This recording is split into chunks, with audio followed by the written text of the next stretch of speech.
এই কাঠবিড়ালটি মোরগের ভয়ে ডিমের খোসার ভিতর লুকিয়ে পড়ে। এদিকে মোরগ মুরগির বাচ্চা ভেবে ডিমের খোসাটাকে বারবার দেখতে থাকে।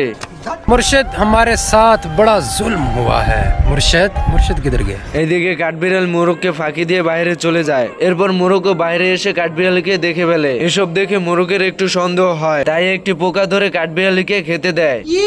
কাঠবিড়াল তো পোকাকে দেখে অবাক হয়ে মুরগির দিকে তাকিয়ে থাকে।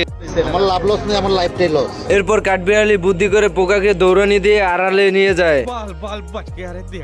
আড়ালে এসে কাঠবিড়ালি পোকার কানে কানে বলতে থাকে, তোমাদের যা কিছু আছে তাই নিয়ে প্রস্তুত থাকো।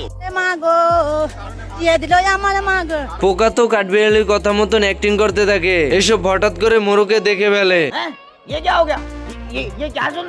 কাঠবিড়াল তো পোকা খাওয়ার ভাঙ ধরে মোরগের কাছে চলে আসে। এসব দেখে মোরগ রেগে যায় এন্ড কাঠবিড়ালি বলতে থাকে, আমার মাফ করে দেন হুজুর, আমার ভুল হয়ে গেছে। গাইস, এই হাঁসটি আসছে ছোটখাটো একটি কাজ করার জন্য, কিন্তু দুষ্ট কন্ট্রাক্টর হাঁসকে দিয়ে বড় টাওয়ারের কাজের দায়িত্ব দেয়। হাঁস তো এত উঁচা দেখে উপরে উঠতে চাচ্ছিল না, কিন্তু দুষ্ট কন্ট্রাক্টর হাঁসটিকে উপরে পাঠিয়ে দেয়। আমার মাথা ঘুরায় কেন? আমি কি পাগল হয়ে গেছি? হাঁসের এই অবস্থা দেখে নিচে কন্ট্রাক্টর বলতে থাকে, শাহিন নটির ফুলাকে ধরে ফেল। এই শোরের বাচ্চা, আমার মাফ করে দেন হুজুর, আমার ভুল হয়ে গেছে। আজ প্রথমবার কইছস, তাই মাফ করে দিলাম। এরপর হাঁস ভয়ে মেশিন নিয়ে দৌড়ে চলে আসে। আস্তে আস্তে বাদ দিয়ে দেবো ভাই, আমি আর এই জগতে থাকবো না। কিন্তু মেশিন দিয়ে কিভাবে কাজ করতে হয় হাঁস সেটা জানে না।